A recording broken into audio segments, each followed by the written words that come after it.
सास बहू का झगड़ा। औरतें एक बार जरूर सुने। बहू, बाथरूम में 2 दिन से तुम्हारे कपड़े पड़े हैं, उन्हें धोकर फैला तो दो। सुनैना ने आंगन में झाड़ू लगाते हुए कहा। अच्छा, फैला दूंगी, आप तो मेरे पीछे ही पड़ जाती है। बहू ने अपने कमरे से तेज आवाज में उत्तर दिया। इसमें चिल्लाने की क्या बात है? चिल्लाने की बात क्यों नहीं है? कपड़े मेरे हैं, फट जाएंगे तो मैं आपसे मांगने नहीं आऊंगी। जिसने मेरा हाथ पकड़ा है वह खरीद कर भी लाएगा। आपके सिर में क्यों दर्द होने लगा? बहू अपने कमरे से बोलते हुए बाहर निकली और तेज कदमों से चलती हुई बाथरूम में घुस गई और अपना सारा गुस्सा उन बेजान कपड़ों पर उतारते हुए बोलती जा रही थी। अब इस घर में रहना मुश्किल हो गया है। मेरा थोड़ी देर आराम करना भी किसी को नहीं सुहाता। इस घर के लोग चाहते हैं कि मैं नौकरानी बनकर सारे मकान की सफाई करूं, सबकी सेवा करूं, जैसे मेरा शरीर हाड़ मांस का नहीं पत्थर का है। अपने इकलौते बेटे अखिलेश के लिए सुनैना ने बहुत सी लड़कियों को देखने के बाद रितु का चुनाव किया था। दूध की तरह गोरी और बेकम तक पड़ी सर्वांग सुंदरी रितु को देखते ही सुनैना उस पर मोहित सी हो गई थी और घर आते ही घोषणा कर दी थी कि मेरी बहू बनेगी तो रितु ही, अन्यथा अखिलेश भले ही कुंवारा रह जाए। इस तरह सुनैना ने 2 साल पहले अपने बेटे का विवाह रितु से कर दिया था। रितु अपने पूरे परिवार की लाडली थी, विशेषकर अपनी माँ की, इसलिए वो थोड़ी जिद्दी, अहंकारी और स्वार्थी थी। उसके घर में उसकी माँ का ही शासन था। बचपन से रितु को माँ ने यही पाठ पढ़ाया था कि ससुराल जाने के बाद जितना जल्दी हो सके अपना अलग परिवार बना लेना। संयुक्त परिवार में रहेगी तो सास ससुर की सेवा करनी पड़ेगी।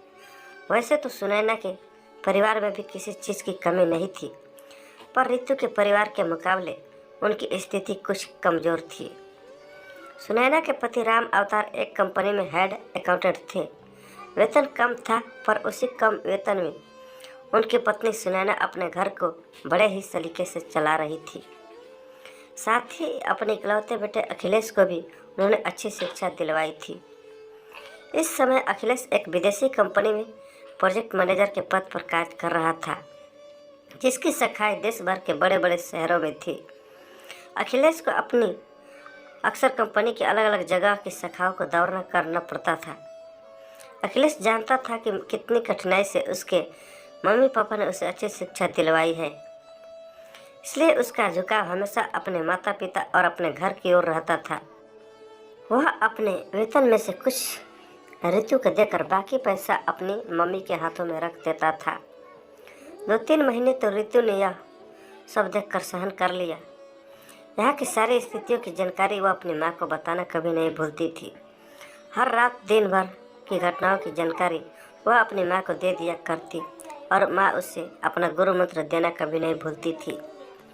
करीब 3 महीने बाद रितु ने पहले तो अपने पति पर शासन करना शुरू किया, और जब वह बात नहीं बनी तो उसने अपनी सास सुनैना से बात बात में झगड़ना शुरू कर दिया।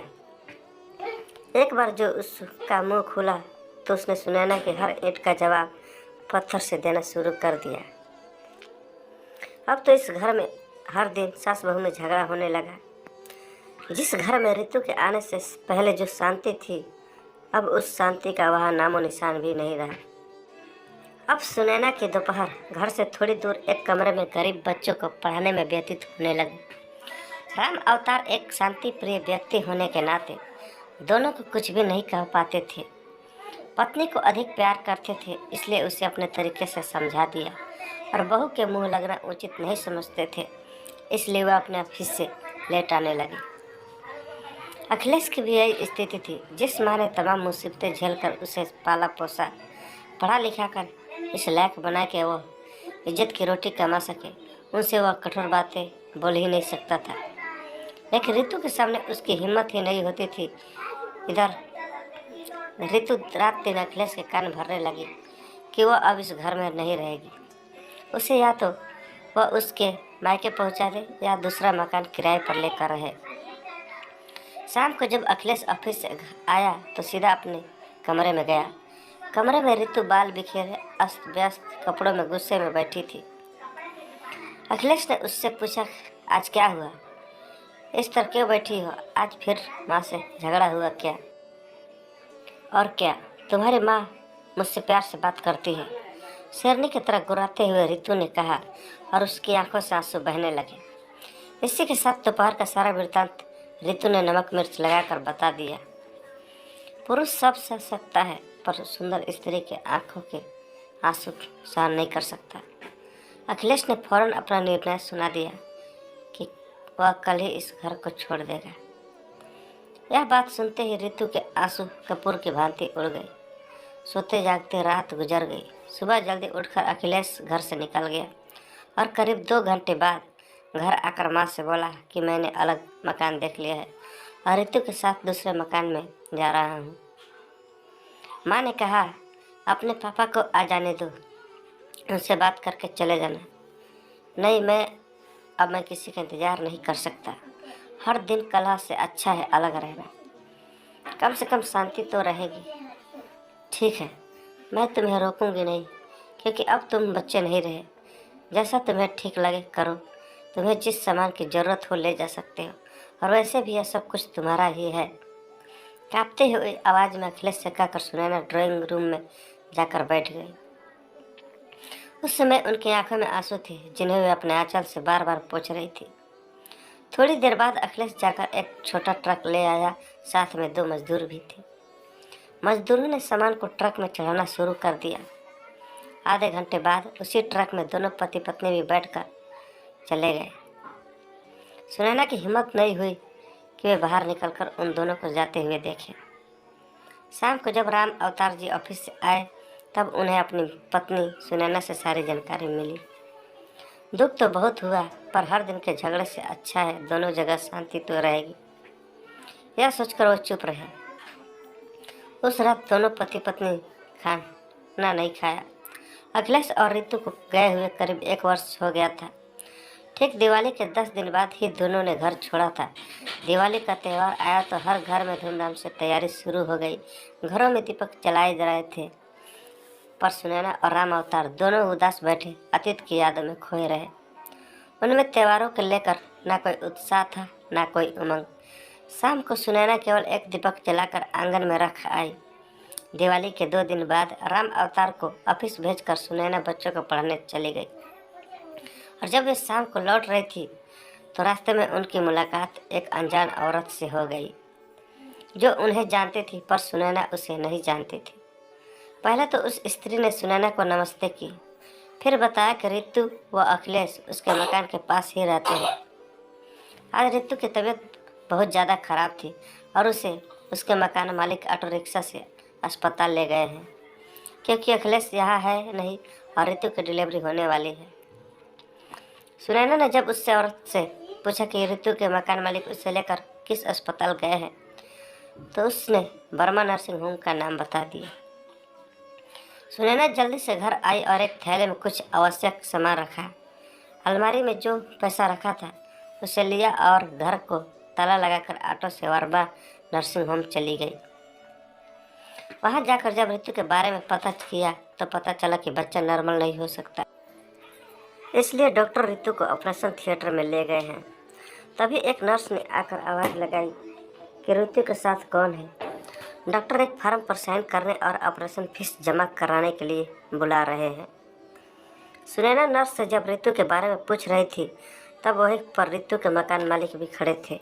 वो समझ गए कि यह स्त्री शायद अखिलेश की माँ है, तभी इतनी बेचैनी से पूछ रही है। उन्होंने हाथ जोड़कर सुनैना को नमस्ते किया और फिर सारी बातें उन्हें बता दी। सुनैना ने भी उन्हें बता दिया कि रितु उनकी बहू है। सुनैना उस नर्स के साथ डॉक्टर के कक्ष में चली गई और डॉक्टर विमला भाटिया को नमस्ते कर उन्हें अपना परिचय दिया कि रितु उनकी बहू है और वे ऑपरेशन की फीस जमा कराने आई है। पहले तो डॉक्टर ने उनसे एक फार्म पर हस्ताक्षर करवाए और फिर ऑपरेशन के लिए 25,000 रुपये जमा कराने को कहा। डॉक्टर साहब, अभी तो आप 10,000 रुपये जमा कर ले, बाकी पैसा मैं अपने पति से फ़ोन करके मंगवा लेती हूँ। जब तक आप उसका ऑपरेशन करें, मुझे किसी भी हालत में जच्चा व बच्चा स्वस्थ चाहिए। ज़्यादा घबराने की ज़रूरत नहीं है, सब ठीक होगा। हाँ, आप यह पैसा काउंटर पर जाकर जमा करा दें और रसीद प्राप्त कर ले। वहीं से आप अपने पति को फ़ोन भी कर दिए। डॉक्टर के पास से आकर सुनैना ने काउंटर पर जाकर पैसा जमा कर दिया और रसीद लेकर वहीं से राम अवतार जी को फ़ोन करके सारी बातें बता दिया। साथ ही यह भी कह दिया कि वह जल्दी से 15,000 रुपये लेकर बर्मा नर्सिंग होम में आ जाए। करीब 1.5 घंटे बाद राम अवतार जी वहाँ पर पैसा लेकर पहुँच गए, लेकिन रितु के मम्मी पापा अभी तक नहीं आए थे। वे ऑपरेशन रूम के पास एक बेंच पर सुनैना के साथ बैठकर इंतजार करने लगे। थोड़ी देर बाद एक नर्स सुनैना के पास आकर पूछने लगी कि रितु के साथ कौन आया है। सुनैना ने कहा, मैं हूँ, बधाई हो, लड़की हुई है। नर्स ने कहा, बच्चे और उसकी माँ दोनों स्वस्थ हैं। फिर थोड़ी देर बाद एक नर्स ने लड़की को लाकर सुनैना को दिखाया, जिससे बड़े प्यार से उन्होंने पहले तो देखा, फिर उसका माथा चूमा, अपने पति से कुछ इशारा किया। राम अवतार जी ने 500 रुपये का नोट निकालकर नर्स को देते हुए कहा कि यह मेरी तरफ से आप सब लोगों को मिठाई खाने के लिए है। थोड़ी देर बाद रितु को एक स्ट्रेचर पर लिटाकर वार्ड में लाया गया। उस समय वह बेहोश थी। वार्ड में एक बिस्तर पर लिटाकर उसके पास के पलने में बच्चे को भी लिटा दिया गया। सुनैना वही एक बेंच पर बैठकर कभी बच्चे को तो कभी रितु को देखती रही और पति को घर भेज दिया। करीब 4.5 घंटे बाद रितु को होश आया। उसने आंखें खोली तो देखा कि उसकी सास सुनैना उसके पास बैठी है और उसकी गोद में एक बच्चा है। लक्ष्मी आई है, ठीक तुम्हारी तरह। तुम भी शायद जब पैदा हुई होगी तो ऐसी ही होगी, सुनैना ने मुस्कुराते हुए कहा और रितु के माथे पर हाथ फेरने लगी। रितु को बड़ा अच्छा लग रहा था। तभी उसके मकान मालिक भी वहां आ गए और बोले, रितु, जब तुझे लेकर यहाँ आ रहा था तब मेरी पत्नी की तुम्हारी मम्मी से बात हुई थी और उन्होंने कहा था कि वे जल्द ही अस्पताल पहुँच रही है, पर अभी तक ना खुद आई और ना तुम्हारे पापा आए हैं। शाम हो गई थी, अभी तक सुनैना ने कुछ नहीं खाया था, बल्कि चाय तक भी नहीं पी थी। रात भर वो बेड के पास स्टूल पर बैठी कभी रितु का सिर दबाती तो कभी बच्चे के रोने पर उसे उठाकर घुमाती।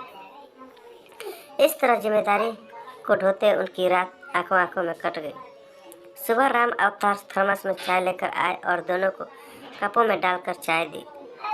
फिर पत्नी की ओर देखते हुए कहा, तुम अब घर जाओ, मैं यहाँ बैठता हूँ। कल से तुमने खाना नहीं खाया, तुम्हारा खाना किचन में कल से ज्यों का त्यों बना हुआ रखा है। घर जाओ और रितु के लिए खिचड़ी बना कर लेती आना, तब तक मैं यहाँ पर बैठता हूँ। आज मैंने ऑफिस से छुट्टी ले रखी है। सुनैना दोनों को बहुत सी हिदायतें देकर चली गई। राम अवतार वही बेंच पर बैठ गए। करीब 1 घंटे बाद कुछ सोचकर रितु से उन्होंने कहा, बेटा, मैं ज़रा बाहर बैठता हूँ, कोई चीज़ चाहिए तो नर्स से कहलवा देना। और वार्ड से बाहर निकल गए। साथियों, ये वीडियो थोड़ी लंबी हो जाएगी, इसलिए इसके आगे की कहानी हम नेक्स्ट वीडियो सास बहू के झगड़ा 2 में सुनेंगे। तब तक वीडियो को लाइक कर दीजिए और चैनल को सब्सक्राइब कर दीजिए और कमेंट में लिखिएगा कि वीडियो आपको कैसी लगी।